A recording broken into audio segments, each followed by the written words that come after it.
In the evolution of cities, we've come a long ways very fast. We're 20, 30 minutes away from anywhere you want to be in L.A. County. I've worked with a number of prominent cities, and I can assure you that we have the best mayor and city council and executive team in the country.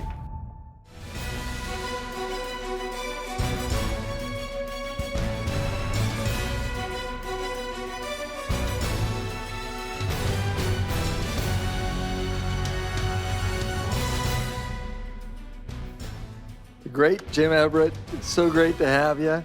Number 3 pick, although a great LA Ram, number 3 pick of the Houston Oilers in 1986. How'd that go down? Well, you know, Sam, as you look back on it, you're like, hey, who drafted you? And I'm like, yeah, a team that's not around. So it's kind of ironic. You see all these other guys, and they, you know, hey, I was a first-round pick of, you know, like Eric Dickerson with the Rams or whatever it might be. And I'm like, yeah, my team's gone. But it was kind of a wild trip. But you know, what's even more wild, Sam, is being in the kitchen with you having this discussion. I mean, we're here in the kitchen. I want to know what goes on. Is it farmer to plate? Is that what we're doing? Yeah, well, that's good. I do have some dishes for you in back to clean up. Okay, well, you know I'll be good at that. But it's exciting having you because you know more about the quarterback position than the vast majority of people out there. Tell me about this quarterback matchup we're going to see in the Super Bowl. I love this quarterback matchup. Let's first talk about Matthew Stafford with the Rams, because that's you know, that to me is kind of a, you know, I was friends with Jared Goff, and when he left, you know, McVay had his, you know, they had their whatever they're going, but they targeted Matthew Stafford. And when I look at Matthew, here's a guy who's a good football player, and you're seeing that right now. But he played for a bad organization, maybe not as complimentary team, and it's kind of a symbol when I look at the 1,800 guys that play around the NFL. It's like, I know there's some good players out there, but there might not be playing for organizations that are prepared to win a Super Bowl. Mm-hmm. And so seeing Matthew Stafford get targeted, brought in by Sean McVay, because he knows exactly what he wants, and then all of a sudden operating. And the thing that impressed me about Matthew is, I don't know if you see all these other quarterbacks, so wear the wristbands with all the plays. You didn't see that from Matthew. He went right from, if you know anything about offenses, it's like different languages. You know, you're going from French to Spanish to whatever system you're running. Matter of fact, Bernie Kosar, in his first 8 years, had to learn 8 new offensive systems because they kept rotating the people out. And so Matthew just took it on himself to understand all the verbiage from McVay, which is huge. Yeah. And so that's the kind of pro he is. How did it happen that we saw a different Matthew Stafford for that 3-game stretch where he had 3 pick sixes? Yeah. And I understand that each interception has its own story.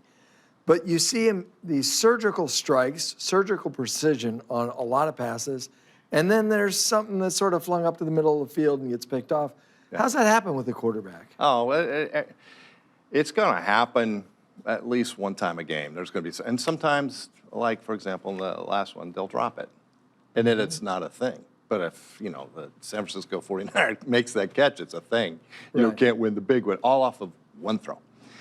So it happens during a game. I mean, you try to maintain your concentration. I mean, you've played golf. You can play a great round and have that one hole where you get a snowman. It's like, oh, damn, you know, it ruined my round. But you just hope that it doesn't happen. I think, going back to that November you're talking about with Matthew, you talk about the MVP discussion. There is no doubt, if he doesn't have that November, that he is hands down the favorite for the MVP of the NFL. I still think he has that quality. I think that's the type of work that he's put in. His quality of work has been phenomenal. The thing I see with Matthew Stafford from a quarterback standpoint is he manipulates the defense as well as anybody in the league.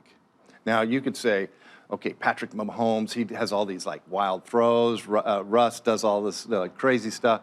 But what you see in the pocket from Matthew is, like, for example, if I need to move my safeties over here, he's going to go, like, you know, bring everybody over here. And it's just even the smallest things just to create space over there. Mm-hmm. And so he'll whip right back and do it. I didn't see those things from Jared Goff.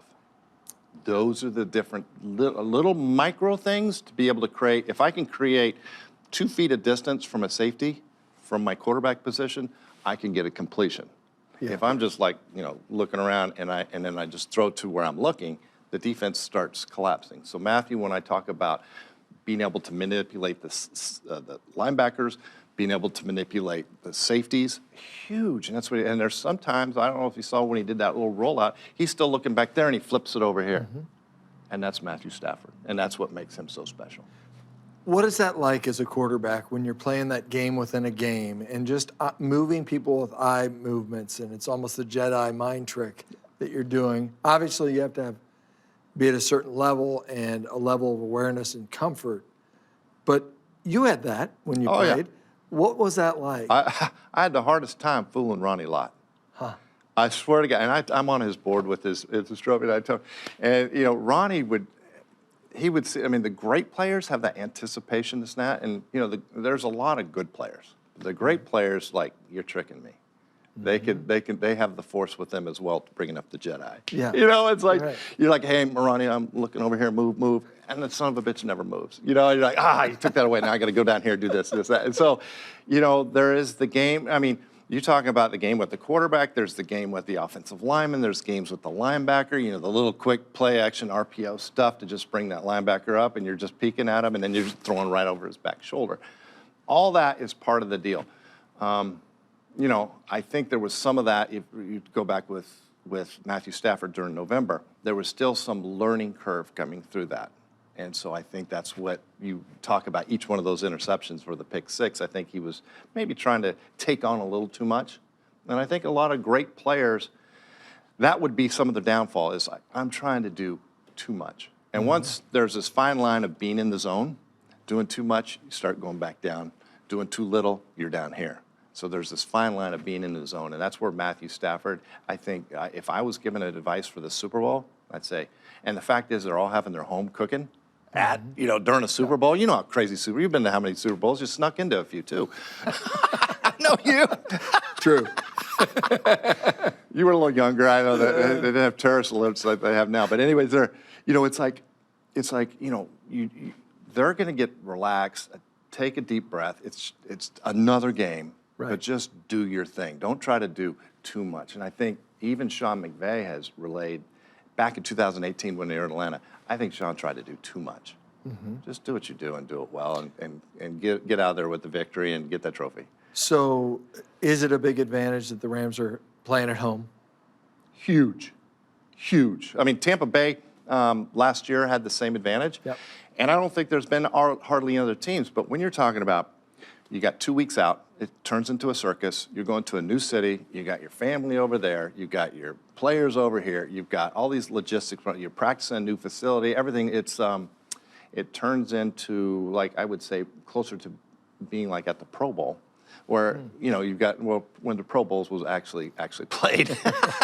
Now it's two-hand touch, but there's, you know, anytime you go on a vacation, you have a different mindset than when you're doing. I mean, they were taking, I know they were at their practice field taking Super Bowl pictures on their own practice field. That sounds pretty relaxing to me. Than being at some foreign place. So it's huge, Sam. I don't think you can understate what that means to this game. You talked about two-hand touch and football in the Pro Bowl, but you know, a lot of people feel like quarterbacks are overprotected by the league. Obviously, those are the centerpiece of every team. How vicious was it playing? I've looked back, I remember, but I look back now, and it almost looks like a different sport. It was Darwinism. I mean, and that was what it was. I mean, it was survival of the fittest. 1997 was all the rule change. I retired in 1998, so I got a minute of that. But they were still trying to figure out what the rules. But no, the idea is if you could take out John Elway, you could take out Dan Marino, you could take out Jim Everett, then you have a much better chance to win. And you know, ball's gone, and as long as you're within one step of the quarterback, free game. Wow. So, I mean, that was what it was. I mean, I look at guys like, a friend of mine, Rob Johnson, played for Buffalo, and a little smaller stature, maybe in a size bracket of Patrick Mahomes. Well, they broke Rob all the time. I mean, just pile on him, hit him, and he's like, I couldn't survive. You know, he goes, I'd love the rules right now. I think a guy like Rob Johnson could be doing great things. And that's when I look at, you know, Kyler Murray's of the world, Patrick Mahomes. I don't think during our era that they could survive, but the game has changed. I'm not saying I'm not an advocate of it, because I am. I think that, I'm paying a guy $30, $40 million a year. I want him on the field. I don't want him out with an ACL. So it makes a lot of sense. What were some of the memorable hits that you'd like to forget? Okay, so we're playing at the Coliseum against the Raiders. Jackie Slater's guy on the right side is coming off, and I didn't know Irv Pankey's guy was absolutely free. So I moved to the left, because most of the time, if you look at football players, if you can move a little bit where the hit's coming, it's like a glancing blow. All right, it's those head-on collisions that you multiply. What is it? EMC squared, whatever. The energy is a lot. So I moved left, and Brian Piquel the ear holes me because I moved right into him. And man, I was out. And I'm sitting there. I'll never forget. I stood up. I'm looking at the sideline, and all I see is blue and gold. And I'm looking at the time. We didn't have the green dot. We didn't have speakers. We had signals. So I'm looking up at the sideline, and I'm like, where is he? I'm looking for Norv Turner, because he had the signals and he had the orange gloves and we had all this stuff, and I couldn't even see orange gloves. And so I'm sitting there going, I can't see him. So the ref, I felt someone right here. He calls timeout because he thinks I'm blind. Wow. It's just so fuzzy that was probably the hit if I look back on it, because the ear hole's kind of the soft spot of the helmet. I mean, I never saw it coming. And that was in the rub some dirt on it era of football. Oh, yeah. When he got his bell rung was a phrase you heard a lot. Oh, I came back in now. You did? Oh, yeah. Throw some ice on my neck for a quarter or quarter and a half, and I finished up the fourth quarter. Do you even remember that? Or I don't remember the middle part, but I do remember the fourth quarter, and I think I remember bits and pieces of it. I remember back at Purdue, for example. We beat Notre Dame, and I don't remember second and third quarter. Wow. So, but we had runners in that would say the play, and I just read the play, and it was just all off on rote. But that's just how we did it. Nowadays, I would be in the blue tent for about 2 weeks. You look at these receivers in this Super Bowl, and I think you could argue that it's one of the best in history. Yeah. From Jamar Chase and T. Higgins, Cooper Kupp, OBJ, Tyler Boyd, Van Jefferson. How do you look at these receivers in this game, and what kind of role are they going to play? The Ram receivers, we're not even talking about Bobby Woods, who's one of my all-time favorite, who's out with an ACL. They're asked to do so many different things than some of the other receivers. If you look at Cooper Kupp, he's asked to not only run these routes, and he picked up a triple move from Renfro. I'll tell you this. So they're practicing against the Raiders. And Renfro has this sick move where they come, they set up, give it a little shake, and then they go the other way, right?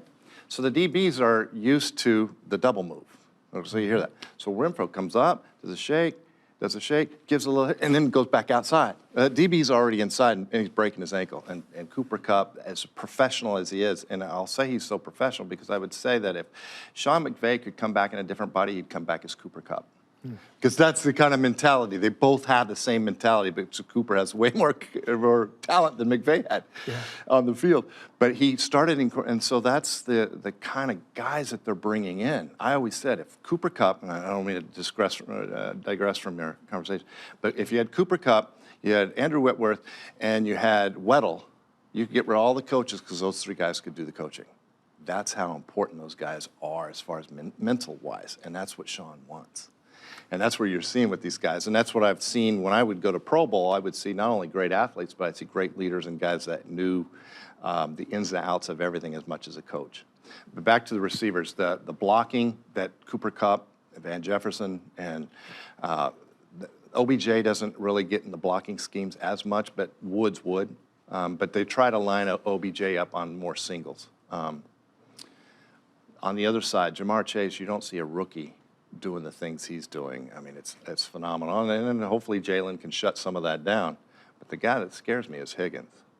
Because he's going to go against D-Will, and the size difference is just phenomenal. And I think you saw that at that last game that Cincinnati came. Higgins basically carried him, and I think he has that ability. So that, if I'm looking on the matchup part, that's the part I'm worried about. How about the defensive front of the Rams against that offensive line, which has been sort of maligned and they gave up 9 sacks in, I believe it was the Tennessee game. I mean, I think they're underrated. I mean, of course, they give up the sacks. They're going to go against Aaron Donald, and I don't think it's still going to be a give me. I mean, I think Joe Burrow's smart enough to get it out. I think they're going to be smart enough to throw the slant to Higgins so they can get the ball out quick. I mean, I think that's what Tampa was trying to do. They don't want to. I think Cincinnati's really good at the intermediate to deep routes. I just think they're not going to have that time. So they're going to have to do something to create screens, all these other little things that they can bait everybody in for aggressiveness and then get right past them. And I think you saw some of that with Shanny with the 49ers. What they would do is try to bait them in and try to leave Reeder in the middle and then run everybody deep and then get the one-on-one against Reeder. That was working well. I think if Shanny would have stayed with that, I think it would expose that middle linebacker who's more of a run guy, but he got away from it. And I think that was a big, for the 49ers, was a strategy thing that I wouldn't have done. What do you think it says about Matthew Stafford that he has so many fans still in Detroit pulling for him? Oh, my gosh. He's like a hero for a bunch of guys. So we said earlier, here's a guy that's on a team that, you know, he's done a bunch of good things from. And the thing about Detroit also, it's kind of like New Orleans. The fans are super loyal. I mean, when I was a Ram and then I went to New Orleans, I saw a whole different level of like just life as a football player. So different cities are not all the same. Detroit is one of those, and they're loyal. But Stafford and his wife had really embraced the city, have done so much, and if I was from Detroit, I'd root for him too. I mean, it's like he'd never had that team to present a Super Bowl deal. All of a sudden, he comes here and he's got these talented people that we were just talking about, receivers, Aaron Donald, Cam Akers, who we haven't talked about. I mean, you've got all these guys, and when you get to the Super Bowl or championship game, you play against teams that don't have holes. And when they don't have holes, they make you look bad. But if you play against some team and you know, hey, we can pick on the linebacker, or we can pick on this, or then all of a sudden you can start taking advantage, and that's what we did in the past. And I mean, that's the game. It's the chess, the game within the game. L.A. finally has a football dedicated NFL stadium, state of the art, SoFi Stadium, unbelievable $5 billion palace. Does that change the equation, the calculus? You talked about the football fans in New Orleans. Could you have those type of fans in L.A.? Well, Sam, we both know we went 20-some years without a team. That's almost a generation. And I always looked at it, Sam, as some of the best fans are when you're 10 years old and you never forget that person. I remember my guy was like Lenny Dawson or Terry Bradshaw. I mean, and I'm friends with both those young men. Matter of fact, Lenny recruited me to Purdue, and that was kind of my story of like, oh, here's my childhood hero. So getting back to that, Los Angeles hadn't had that for 20 years, but I think they're getting a taste of it now. So I think Arizona is also a melting pot. So when teams go to play Arizona Cardinals, teams are, you're going to get half the fans are. Los Angeles is a little bit like that. Everyone's from somewhere else. I mean, no one claims, I'm from Los Angeles, I'm from Chicago, I'm from New York, I'm from somewhere else. And that's their team. But I think if they experience success, like the Lakers have experienced success, they bring home championships, they do that, I see people coming out of the woodwork. I mean, this has been phenomenal for this whole, I mean, I feel for the Chargers. I mean, they're like, who? Why'd you choose Purdue over Stanford? Good question. I wanted to be in business. I thought Stanford had more economics. Purdue had a school of management credit that I liked better. So my parents both being educators, I was weighing. So I gave Purdue a little bit more points for that. I went to Stanford, and it was, you have a feel. And I liked Stanford. I liked the area. I just wasn't ready for the West Coast. When I go back to Purdue, I had a kegger. We had, it was just more like and then at Purdue, the people that go to Purdue are either astronauts or great quarterbacks. And I want to be one of those. And then, of course, Lenny Dawson recruited me, and I'm going to an IU Purdue basketball game. And I'm just like, it was like going to one of those cities we're talking about that was all in. And so when I went to Purdue, it was like, it wasn't easy. I wasn't, man, they tried to make me a tight end. So, yeah, I had a lot of struggles of being able to get through. I almost wanted to transfer. If we would have had a portal, I'm sure I'd have been out of there. I mean, nowadays, I was sitting there looking at this thing, like, with this portal, like, these coaches have to recruit not only guys from the portal, they have to recruit junior college guys, but they have to recruit their own guys every year, too, so they don't go to the portal. It's interesting dynamics, but the weight of that. But anyways, it just felt like home to me, Sam. College football is a little different now with name, image, likeness. What would a Jim Everett at Purdue been worth if you had? How would life have been different? Well, okay, let's go back to the Purdue-Stanford thing. Let's say Stanford had NIL going, and I knew I could make $50,000 over there, and Purdue didn't have as much NIL money, and let's say there's $10,000 over there. I'm sure that would have weighed into my decision, which is probably weighing into a lot of the decisions. I know that someone was saying Texas A&M had $100,000 for NIL stuff. You've got a big alumni base. You're going to tell me that some of these kids, and I know they came from lower income houses. I was pretty medium income, but if I would have known I wouldn't have to lean on my parents for money and I could maybe make a little more over here, I might have chose that. So I think it comes into the discussion. I don't think it's a bad thing. I think that I always felt that the NCAA was a little bit more like a institution where they were using my name, image, and likeness for the cradle of quarterbacks, and they still do this year. And, we've never seen a dime for that. Couldn't that change college football in sort of a devastating way if for some of these programs it just can't keep up? Well, it's certainly going to change. If you want to add devastation, that's because maybe you don't want to see change. So I think it does need change. And I'm going to embrace the change. It's just probably like if we want to talk about crypto assets compared to fiat money. I mean, it's change. Some people will resist it, of course. That's what's going to go on. But I think maybe some people resisted social media, which I embrace it because now you have a voice. So change for the sake of change, I'm not for, but the change with the fact, let's embrace this and see how we can make this rock. What was your relationship with another Purdue quarterback, Drew Brees? Did you guys have a special bond or Not as friendship? much with Drew. My bond was more with Mark Herman, who recruited me. And then it was actually became my backup, now works at Purdue, and we always hang out. We're going. Drew was quite a few years afterwards. Yeah. I think I was out of the NFL when he was just winning his Rose Bowl. So I really didn't, I was involved in my career as much as seeing what's going on with Drew, but man, what a fantastic career he has. He was a friend of mine. Joe Tiller was our defensive line coach. Then he goes to Wyoming, develops this fabulous wide open offense. That's a defensive guy, and goes back to Purdue and just kills it with, Kyle Orton, Drew Brees, all these guys. And at the time, I thought Kyle Orton had the bigger upside than Drew. But then I look back now, like Drew threw for 60,000 yards. But then again, you look at if he was doing our era of football, I don't know if Drew plays that long, because he's not that big a guy, but he's quick, he's cagey, he's so smart, and such a great leader. Let's talk about a quarterback who did play in your era, Tom Brady. Feels like it, doesn't it? Well, I mean, can you believe that he was playing at 45 years old? No. No, he came in. I remember we came back and we did a Legends thing in Hawaii, and he was just a rookie, but he just came on, and very good, but such a humble kid.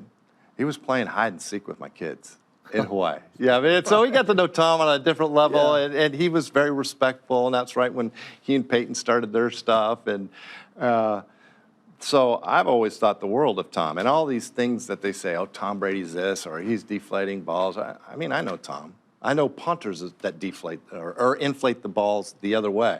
So, that's nothing new.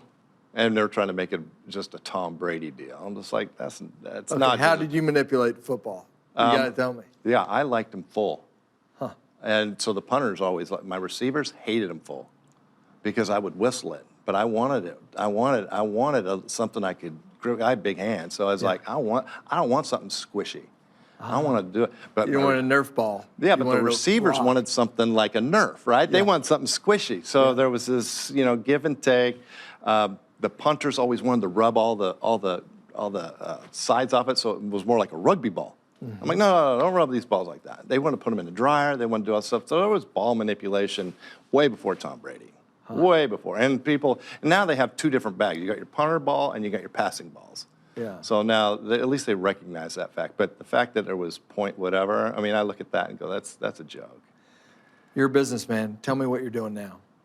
I am working, well, really, I'm retired, to be honest with you, but I'm actually on a board for a cryptocurrency mining company, Agora Digital. They're having an IPO come out at the end of this month. Wow. And so I've been in that space for quite a bit. And like we were talking about earlier, I think I don't call it cryptocurrency because I think that's incorrect. I call it crypto assets. It's an exchange of value. When you start talking about currency, you're talking about money. You're talking about competing against the governments, which I don't think they're going to have their own digital assets when China gets their stuff done.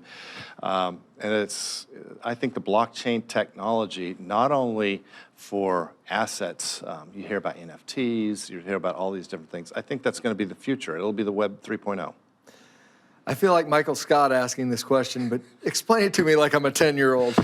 Okay, so we're here in the kitchen, all right?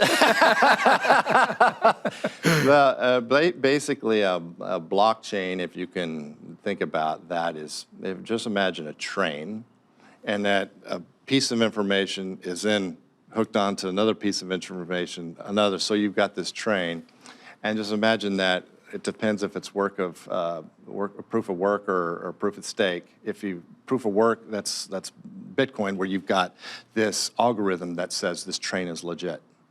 If it's proof of stake, then you've got 500,000 computers going, yeah, that's legit, that's legit. They all check with it and go, that train is legit. Okay, so it's a way that information can go. Right now, it's all centralized in central servers.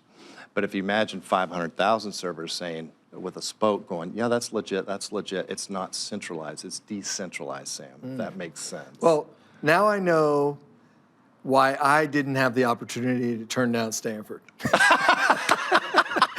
Jim, it's awesome having you, buddy. Sam, I Thanks love so it. I much. never thought we'd be in the kitchen. I'll do your dishes. I'm good for that, Sam. I mean, great. but all the stuff that you've done and the hall that you're in, and now the Hall of Farmer, I'm just honored. I think this is great. The city of Los Angeles, I think I can speak for everybody, loves your work. Oh, well, thank you so much, Jim. Yeah. So kind. You bet.